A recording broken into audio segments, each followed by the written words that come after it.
Any questions? Dave Biddle, 24/7 Sports. Hi, Ryan. Getting Bo Atkinson in the portal, just how important of a get was that for you guys, and what do you envision his role being for you guys? Yeah, first off, I'd say the compliance cleared that we can talk about him, right, Jerry? Yes, sir. All right. Are we good? Okay, just making sure. Everyone saw that. We're on record. Very excited about adding Bo. Had an opportunity to spend time with he and his family on their visit. You guys have seen some of the film. We think that it's a great addition to the room. Somebody who has experience, has some real size, and he's excited about being at Ohio State. Great parents. Mom is actually from New Hampshire, where I'm from, so there was a connection there. That both parents went to UConn, but Bo made it very clear that he wanted to play at the highest level. Hit it off with Larry, which Coach Patricia. And so I think it'll be a great addition to our room as we head into the summer. Actively looking for a D tackle in the portal, and how's that going? We have, but we wanted to make sure that when we bring somebody in, it has to, be an upgrade to what we have. And so we're not just going to do it to do it. I think that we have looked, and we're going to continue to look, but we're not just going to bring in someone just to do that. And so we'll continue to evaluate that. Austin Warren, Rivals.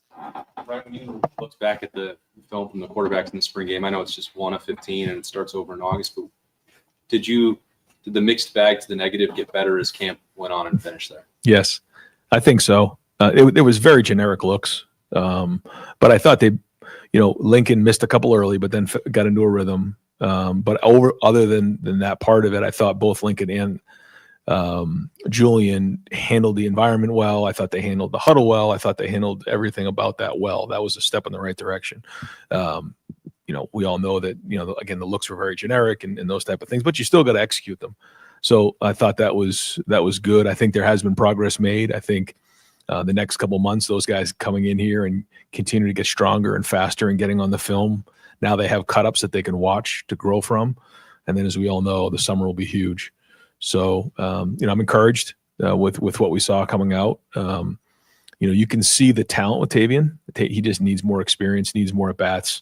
And the more he does that, the more he'll be in the mix. But right now, it's a 2-horse race. Stefan Kreisky, Cleveland.com. Ryan, you guys didn't lose any scholarship players in this spring portal window, but you did have a few walk-ons leave. How much of that is because of the potential of the roster limits and things of that nature? I guess how tough is it to do that? Yeah, it's tough because you hear about the 105 and you have to have real honest conversations with young men about whether they'll be guaranteed a spot or not. Then you hear that maybe there won't be a 105, and we're having these conversations in real time. And what I don't want to do is look a guy in the eye and say, sorry, we don't have a roster spot for you, right before the season, when I haven't at least had the opportunity for them to just get in the portal and check out what their options are. And so, we were just being transparent in those situations, because these guys, whether they're a scholarship player or a walk-on player, they still put as much work in. And so I just felt like that was the right thing to do in a time where we don't really know for sure how it's going to shake out. Marcus Hartman, Dayton Daily News. I was wondering, kind of along the same lines with talking about Atkinson, what was the final evaluation of CJ Hicks after the spring that he had? And I guess what does it say about him that he's still here? Yeah. Well, somebody who loves being a Buckeye. He works really, really hard every day, puts in extra work. He was even in there just when I walked in here, he was out there getting some extra work on his own. He wants it, but I think he's made the transition well.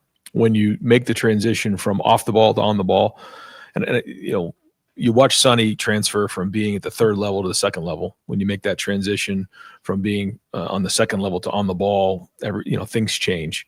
And I was remarkable to me how quickly Sonny made that transition. I'm hoping CJ can do the same thing, but it does take time. It's, as opposed to being off the ball and running to the ball, you're constantly engaged in blocks or looking to avoid them. He did a really good job in the pass game. He's growing in the run game. Learning how to set the edge and get off of blocks. But, we're encouraged with what we see. But, again, it's going to have to be a big summer for him. And I know he and Mick and Larry are talking about exactly what the right weight should be for him to carry, knowing that he's going to be on the line. Dylan Davis, Delaware Gazette. After the spring, when you give these players their directive for what they have to get better at this, but what were those things for Julie and Lee? Like, what were the specific things? Like, hey, you need to do this better if you're going to take a step forward in this phrase and become ball. Yeah. I won't get into all the things technically, but each guy has something like, okay, throwing wise, some things they want to get better at. And so, they'll go out there and work on those things. And, we try to, help as much as we can, in terms of those improvements. But then also is just the overall understanding of the offense. When you have the cut-ups to watch, and you actually see yourself doing it as opposed to Will doing it or CJ, or, we have years of cut-ups of the same plays over and over again. You can see Dwayne running it or, Justin Fields running it. But when it's actually you doing it, it looks and feels different. So, the technical parts I won't get into, but for all three of them, it's really about understanding the offense better, understanding protections, understanding the route structures, how the ball has to come out, third down, red zone, understanding of the entire offense. We put a good amount in, but there's still a lot that we haven't put in, so we need to continue to dive into that. Ultimately, they will be evaluated on how they make their routine plays routinely, and then how they do on third down, red zone, and 2-minute. And you've heard me say that before, but that's it. And each guy has a different skill set. And so, we've done that before where we've adapted based on who we have, and we'll do that this year. But it's going to be exciting because we have some really good weapons coming out of the spring. We feel like maybe even a little bit different than we've had in the past. So fired up about that and fired up about where this offense can go. And I have to make sure I remind myself that the idea of the spring, again, you've heard me talk about this, is to get individual players better. And then as we come out of the spring, figuring out what this looks like as an offense and as a defense schematically. So that's what we're all involved with right now. Coaches are on the road recruiting, but it's also part of that. The guys in the building right now, we're starting to put that together as we head into June. For Tavian, when it's experience, it's one thing back. He just has to get experience. Is there any way to simulate that this summer? Anything you can do to get that? Man, I try so many of those different things, and this is a long conversation. But even having a son who's now a sophomore and who's a quarterback, you just realize that if you play basketball, baseball, lacrosse, all these other sports, you constantly play games. You could play 5 basketball games on a weekend. You could play, I don't know how many lacrosse games they play, but they play a lot. Soccer, my daughters, they play all these soccer games. How often are you actually playing 11-on-11 football and playing the quarterback position? And I think that's why you see so much, back and forth, confusion. It's just not very much a science, even when you get to the NFL and the draft process, because these guys haven't played a lot of football. And so you don't know where they are. You don't know always how to compare where they've played to where they need to play, the types of throws that need to be made.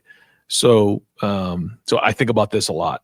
And Tavian, needs to get as many of those reps as he can. We've tried in the past, the virtual reality, where when I was in San Francisco, we would actually, have people, simulate defenses, simulate blitzes so they could stand in there. We'd actually put the turf down and they'd have the VR and they'd be going through the reads, and it wasn't the same. It was just not the same when a 320-pound guy is trying to rip your head off in front of you. It's just not the same.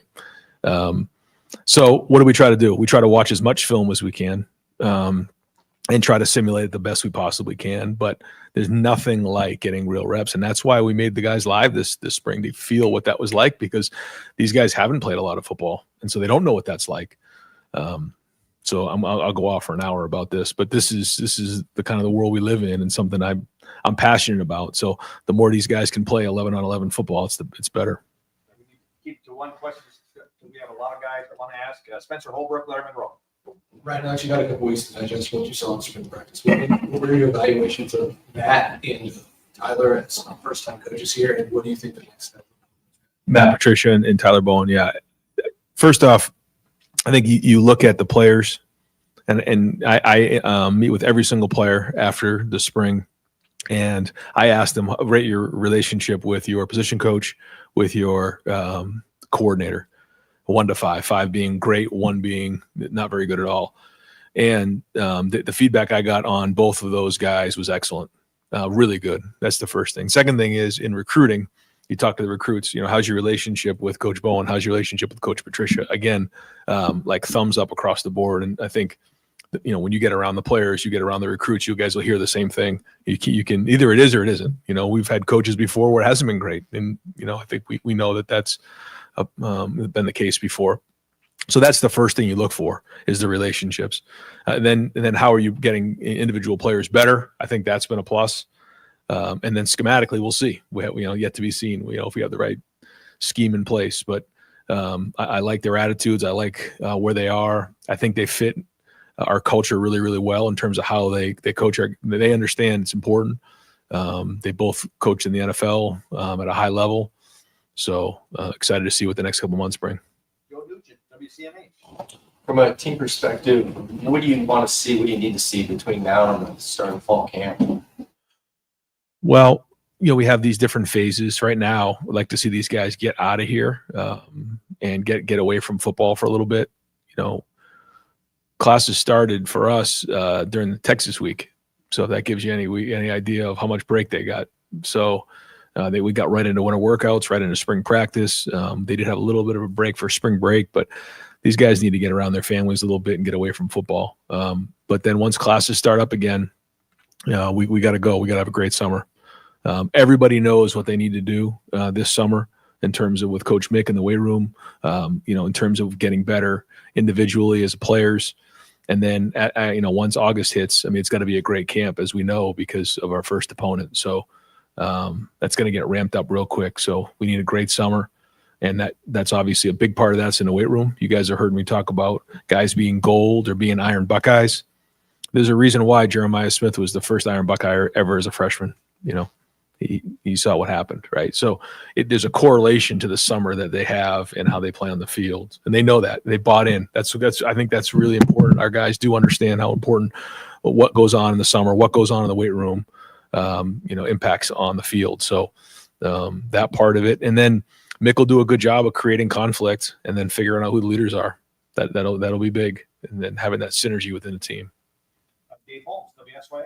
Yeah, I want to get your reaction to tying mark with 14 guys drafted, the way that helps recruiting, and also, is there a guy that you just were kind of getting angry as the draft went on that you thought this guy's sliding way too far? Were you going to bat for one of your guys, so to say? Well, I don't think Seth, should have gone undrafted, but I think the Achilles and maybe just being center only is why that happened. But I'm pleased with the location that everybody ended up with. I don't think there was really anybody that got drafted where when you look at it, you say, man, that's not a good fit.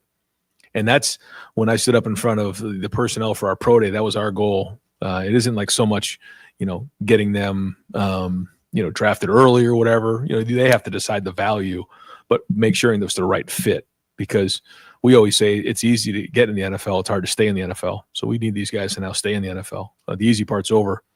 The hard part is now going to work, endearing themselves in the program, and then bringing value every single day.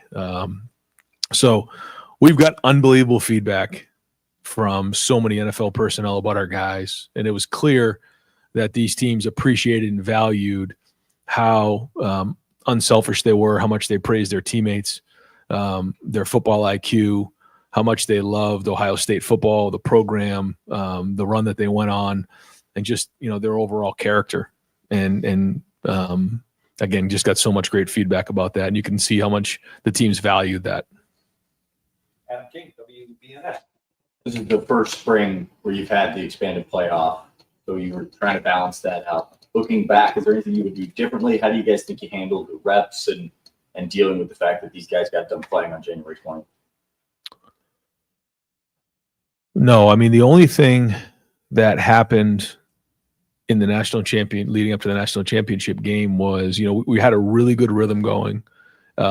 And we would practice in pads on that Tuesday and Wednesday of the game week. But our D-line, Tyleek and those guys, they were banged up. It was late in the season. And so we did not do that on one of those days for a reason, because we wanted to be healthy and fresh going in on Saturday. But when you're into such that rhythm, sometimes when you get to Saturday, it takes a little while to get your feet underneath you. And I felt like that hurt us a little bit in that first drive. But then again, you look back, you need those guys to be fresh late in the season. We're talking about week 16. And other than that, I thought we hit the sweet spot. I thought our guys were playing fast. I thought the way that we handled the season, the preseason, allowed us. I mean, you look at the way the running backs played late in the season, they were playing fast. And so, I mean, we have a lot to learn from, a lot of information now to go back on because it was the first time ever. So we'll at least have something to look back on. But I think a lot of it went the way we wanted to. Rob Ballard, Columbus Dispatch. Yeah, Ryan, setting X's and O's aside for a second, I think you said earlier you had something different or special in mind, maybe a book you were going to have guys read. I don't know if you had a chance to get that to them, and what are you trying to achieve with that kind of thing? Yeah, so they still don't know that yet because it's going to be when they come back, yeah. So I won't say the name of the book yet, but the idea of the book is that guys who were not in leadership roles the year before need to now carry the water. So that's important, and I think it's different when you're actually in that role as a leader. And so, we're going to try to use that as a reference point just to try to help them understand that when you're a leader, like you have to take on the burden of being the leader. It's one thing to sit in the back and watch somebody else do it because we lost a lot of leadership. Now we do have some guys who are stepping up in a big way and they just need more opportunity. So that's going to be the summer project. Pat Murphy, 24/7 Sports. Brian, you mentioned earlier when talking about the quarterbacks that you guys have maybe different weapons this year. Could you elaborate on what you mean by different weapons? Well, I think it starts probably at tight end where, we have more options there probably than we've ever had since I've been here. So that's exciting. We have some different styles of wide receivers. And, we're building some depth at running back as well. So that part is fun. And, James really did have a good spring. It's hard to tell when you're in the spring on running backs when we're not really tackling as much to the ground, what that looks like. But I thought, we didn't tackle as much James to the ground, but we did with CJ Donaldson. I thought he got better as the spring went on. And I thought Bo Jackson showed a lot for a freshman as well. So that was all good. Sam Williams-Dixon's fighting. He's, had some good practices. I thought he got better. And then we'll have Isaiah getting healthy and then Turbo coming in. So more depth in that room as well. You're talking about 5 guys there when we haven't always had 5 guys in the running back position. You guys remember sometimes we had like 2 or 3, So I think Locke's done a nice job of building depth. We have depth in the tight end room, and then we have some different styles of guys in the wide receiver position. So again, where does that go? We'll see, but some good players to work with. Andy Anders, Lettermen Warriors. Yeah, just wanted to get, coming off the spring game, having a chance to evaluate the film, your feeling on where the offensive line stands and specifically the right tackle competition. I thought our guys appreciated the way that, we have Tyler, Marcus, and Charlie all working together with the O-line. And I think it's important when you have 3 guys with 3 different backgrounds come together. They have to have one voice if they're going to work like that together. Again, in the post-spring meetings, asking all the offensive linemen what they thought, and it was unanimous, like excellent. They loved it. So that was great. So I feel like they got better this spring. I feel like they're getting coached well. They made improvements across the board. The idea of playing a primary position and then a secondary position has been really good. I thought Austin did a nice job moving around. I think he really took a big step for us. And so, I don't think we're in a position to really get into like who's starting and who isn't. But he really, and at what positions. Austin Sayrell is going to be a starter for us. He's an excellent player. Really had a good spring for us. And, we can talk about them as we get closer to preseason, but at right tackle, Phil Daniels, I thought got better from practice 1 all the way to the end. And that's an example of somebody who's, playing against Kenyatta Jackson and Caden Curry and CJ Hicks every day in practice. He just continually got better, especially in his pass protection. So big summer for him as well. But I thought Tegra, Carson, Luke, Ethan got better. I mean, Josh Padilla got better. There's a lot of guys there that I felt like were really improving on a day-to-day basis. So, I feel like, sometimes you look at it and you're like, okay, if Tyleek and Ty were in there, what would that look like? So you have to compare that part of it, on each side. I think the defensive line did win some battles in there, but I would say overall, the offensive line probably won more than they lost over the spring. And so that's a big emphasis going into the summer is, with that D line is shoring up that depth and making sure those guys are playing at a high level. So sometimes again, in the spring, you're not sure, where to give the credit or the blame, but I thought they competed overall and got better. All right, Walker, Lettermen Row. Ryan, you mentioned coaches being on the road earlier. How pivotal is this time when we're recruiting with the evaluation period leading to spring camps, and what do you guys are doing? Yeah, I think we have to do a better job now than ever of evaluating. I think maybe in the past we've selected, quite honestly, but we got to evaluate now more than ever because of the way things are structured. So this is a very important time for our staff. We've got to get out there and make sure that we're evaluating these guys at a high level to come in and play all types of different roles. You may have a guy who's coming in to make an impact day one. You may have a guy that's coming in to be a developmental guy that maybe, we're expecting to see on the field in year 2 or 3, all just as important. Just like when you're in the NFL draft and you're drafting a guy in the 6th and 7th round, those are important decisions when you're bringing in undrafted free agents. So, we all know that we got to hit on the first rounders, but then, there's all these other guys along the way. And so that's kind of how we're looking at it. It's becoming more and more like the NFL. So evaluations are critical and we got to make sure we're on point with that. Joey Kaufman, Columbus Dispatch. And the fact that you didn't lose a scholarship player in the transfer portal window this spring, just what allowed you to kind of retain the roster at a time when that's not a guarantee, and just what you made ultimately? Yeah, I thought it was, it says a lot about our team. I think stability is very, very important. And, it's always important to be transparent in recruiting, but now more than ever, what you say you're going to do, which is your character, what you say you're going to do, you have to back up. And I think, we've done that. And the other part of it is when we recruit guys now, like we want guys who want to be at Ohio State. If we have to talk you into coming to Ohio State, if money's the first thing you're looking for, this isn't the right place for you. And if people choose Ohio State because they want to come to Ohio State, they're more likely to stay. And so that's just a philosophy that we've had here, for a long time, but now more than ever because of the way things are. And I think, guys enjoy being at Ohio State. They like being here. And so as long as they're being valued, then they're going to stay because they know the development. Tony Girdman, Buckeye Hub. It sounds like the judge in the House case isn't going to approve the 105, so you guys should have more players. Are you guys talking about that? How are you planning on filling that out? And what kind of scholarship number are you looking at right now? Is that coming from Ross? How do you put that together? Yep. Yeah. So we're looking at, increasing it to 90. That's, what the conversations have been. And then, like you said, it's difficult when, you think it's going to be a 105 and now they're saying maybe it won't go to 105, but if it does, we better make sure we can pivot quickly. So we'll operate, if the 105 cap isn't put into play, we'll operate right around 120, 121 like we've been. So yeah, those are kind of the parameters that we're working with right now, knowing we might have to pivot quickly, which I know is tough for a lot of those guys who are on the fence. So that's kind of why we wanted to make sure we were transparent.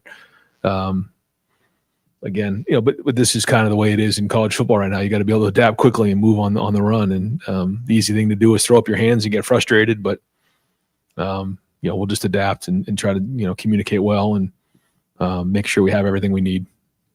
Dan Hope, Lettermen Warriors. You were asked about Bo, you were asked about CJ. Obviously, you also have Kenyatta and Caden coming back, and you added Logan George. How do you feel like all 5 of those guys can kind of coexist in that edge rotation? Yeah, I think we've always done that, and we've always rolled guys. I even think when I first got here in like 17, we had all those guys, Taekwon. I mean, it was just, Bosa, we still roll those guys. And the more we can do that, especially with the length of the season, we're going to need to do that.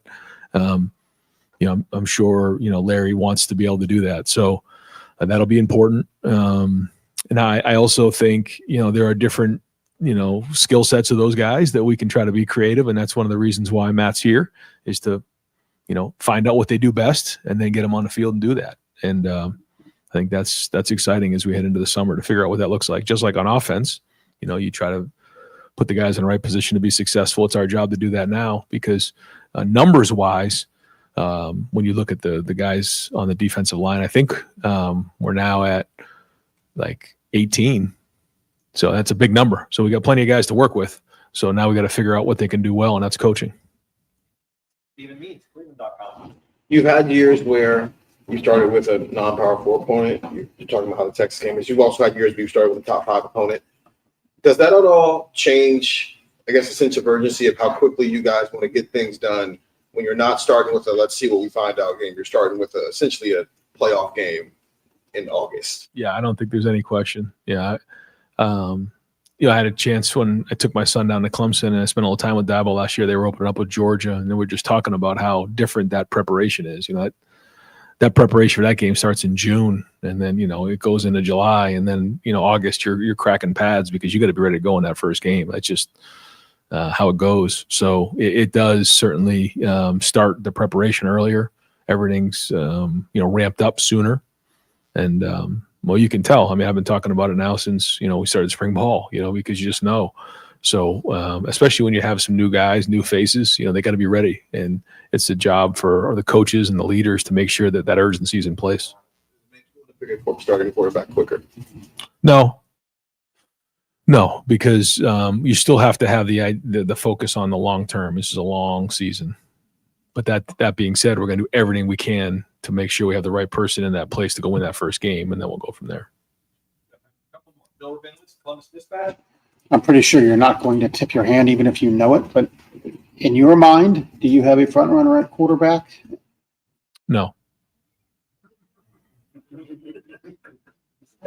It's completely 50-50. This is the first time that you had this situation. You had Kyle and Devin a couple of years ago, and they kind of went back and forth. Yeah, that's probably the closest one. Yeah, we'll kind of see.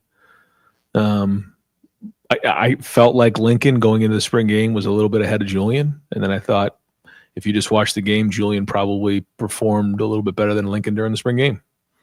And here we are, so gone back through, watched the spring practices, look at the grades, they're very similar. So we'll take it into the summer, and we'll let them play. The more you play, the more these things find a way to work themselves out. So who knows? Who knows how it's going to shake? My guess is they're going to need each other. We're going to need Tavian to come as well. He's got to be able to help. It's going to be a long season.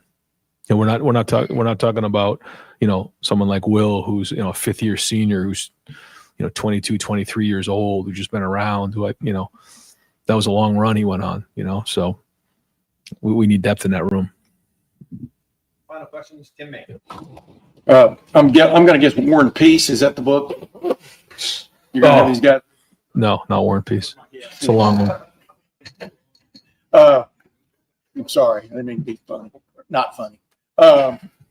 Where did you see Julian improve the most from beginning of spring to the end? What caught your eye just specifically about him and his game? Because like you said, in the spring game, he seemed to really sort of come alive. I mean, I know things are generic and stuff. But. I think for Julian, he just has to go play, and the more he's in those roles, the more he can let his competitive nature come to the surface. And I don't know if that answered your question, but that's to me where he has to just be the most competitive guy on the field. And when you know what you're doing and you have experience and you have a comfort level, then all of a sudden those things can come to the forefront. And I think the more comfortable he's getting, the better he's doing that. I felt like he did take a little bit more command in the huddle. I felt like he took more command at the line of scrimmage, because when I say command, it's coming off of a guy who had tremendous command, and he knows what it looks like.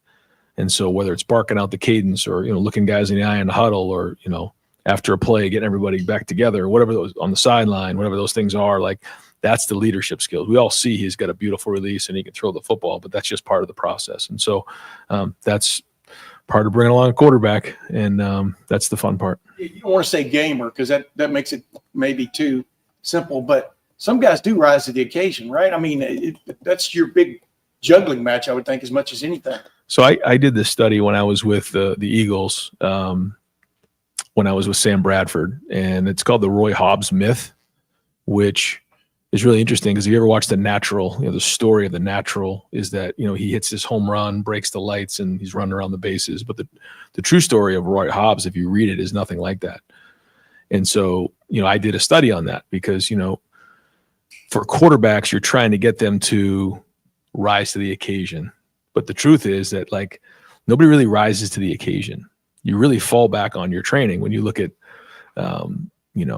Mr. October, Reggie Jackson. He pretty much hit his career average during those moments. When you watch Jordan or LeBron, when they're in those moments, people who are clutch, they're pretty much just operating under their career average. They're not doing anything extraordinary in those moments. Now, there's the other side of it. Sometimes the moment can be too big, and you can do, quote unquote, you can choke, you can struggle. But if you can just sink to the level you're training and be at your, career average during those moments, you're going to be better than the majority of them. And so I think like that's what it comes down to when you're playing a quarterback. Like whatever we see in practice, if we can see that in a game, good things are going to happen. If we start to see like crazy play all of a sudden on the field that we haven't seen in practice, now there's something else going on. Is there anxiety? Is there whatever those things are? We have to get other people involved and figure out what those things might be. So again, a long answer, but like that's it. We just want to see the same things we're seeing in practice on the field during the game. And it's our job as coaches to make practice really hard. And I think the quarterbacks would tell you, like, I try to make practice like almost brutal for them. Like they miss a throw and like I'm just undressing them on the field, not personally, but I mean, I'm hard on them because I want them to feel it. And then when they get on the field, they feel like, okay, this is it, and I think that's the sign of a good coach. So I don't know where we started with the conversation, but yeah, I think Julian is in the game. You saw what we see in practice, and that's a good sign. Great. Yeah, thanks, guys. Yep.